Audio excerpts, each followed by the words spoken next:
তোমায় জানাই লালে লাল লাল সালাম। ভট্টাচার্য চিন্তাধারা দিক দিগন্তে ছড়িয়ে দিন। আমাদের পার্টির প্রাক্তন সম্পাদক প্রবীণ জেলা নেতৃত্ব কংগ্রেস আইনিরা।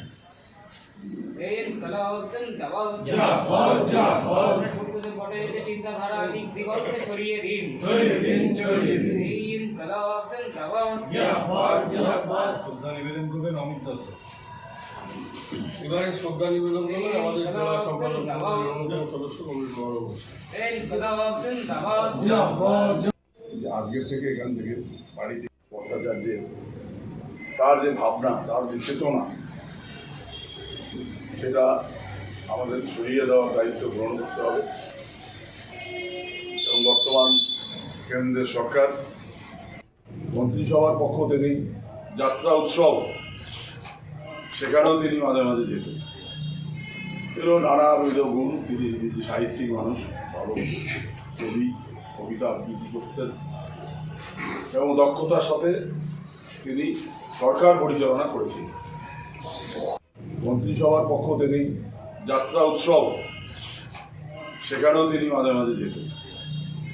এরও নানাবিধ গুণ, তিনি সাহিত্যিক মানুষ, বাংলাকে বাঁচাতে কবি, কবিতা আবৃত্তি করতেন এবং দক্ষতার সাথে তিনি সরকার পরিচালনা করেছেন।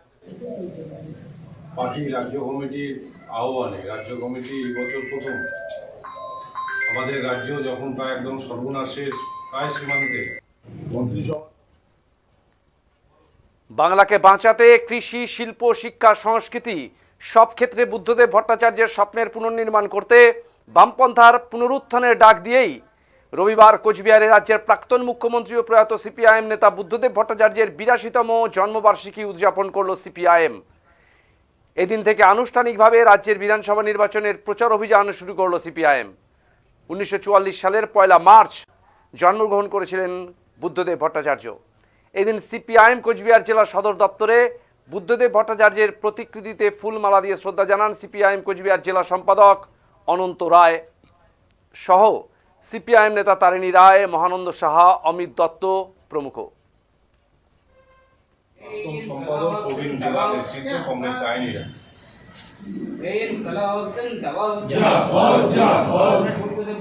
চিন্তাধারা দিক দিগন্তে ছড়িয়ে দিন। শ্রদ্ধা নিবেদন করবেন অমিত দত্ত। এবারে শ্রদ্ধা নিবেদন করবেন আমাদের জেলা সম্পাদক সদস্য কংগ্রেস বড়।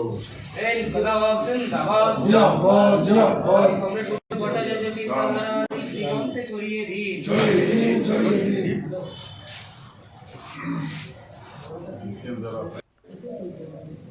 এদিন অনন্ত রায় বলেন, বুদ্ধদেব ভট্টাচার্য যে সাম্প্রদায়িক শক্তিকে বাংলায় মাথা তুলতে না দেওয়ার ঘোষণা করেছিলেন, তৃণমূল ও বিজেপি সেই সাম্প্রদায়িক শক্তির অবাধ বিচরণ ক্ষেত্র করে তুলেছে বাংলাকে। পশ্চিমবঙ্গকে গড়ে তোলার ক্ষেত্রে বুদ্ধদেব ভট্টাচার্যের স্বপ্নকে তুলে ধরে বাংলায় বামপন্থার পুনরুদ্ধারের লড়াইকে জোরদার করতে চায় সিপিআইএম বলে জানান তিনি। এছাড়াও তিনি জানান, চলতি মাসের ৬ তারিখ প্রচার অভিযানের দিক নির্ধারণ করতে কোচবিহারে আসছেন সিপিআইএম রাজ্য সম্পাদক মোহাম্মদ সেলিম। ৭ই মার্চ কোচবিহারে আসছেন সিপিআইএম রাজ্য নেতৃত্ব শতরূপ ঘোষ এবং সৃজন ভট্টাচার্য।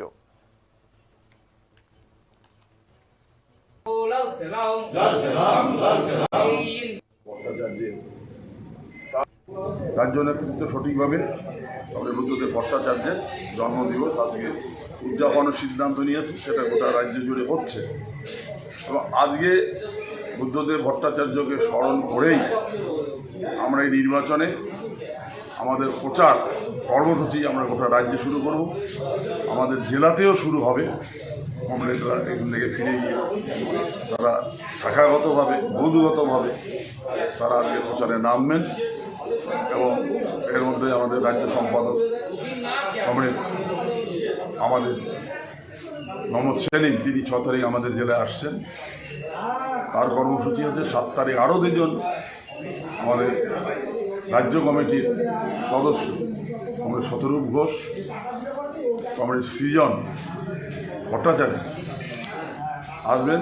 আমরা ধারাবাহিকভাবে মানুষের সঙ্গে নিবিড় সম্পর্ক করার জন্য আমরা বুদ্ধদেব ভট্টাচার্যের ৮২তম জন্মদিবসকে সামনে রেখে এর কর্মসূচি আমরা গ্রহণ করেছি আমাদের জেলা কেন্দ্রে। রাজ্য নেতৃত্ব সঠিকভাবে আমাদের বুদ্ধদেব ভট্টাচার্যের জন্মদিবস আজকে উদযাপনের সিদ্ধান্ত নিয়েছে, সেটা গোটা রাজ্য জুড়ে হচ্ছে। এবং আজকে বুদ্ধদেব ভট্টাচার্যকে স্মরণ করেই আমরা এই নির্বাচনে আমাদের প্রচার কর্মসূচি আমরা গোটা রাজ্যে শুরু করব, আমাদের জেলাতেও শুরু হবে।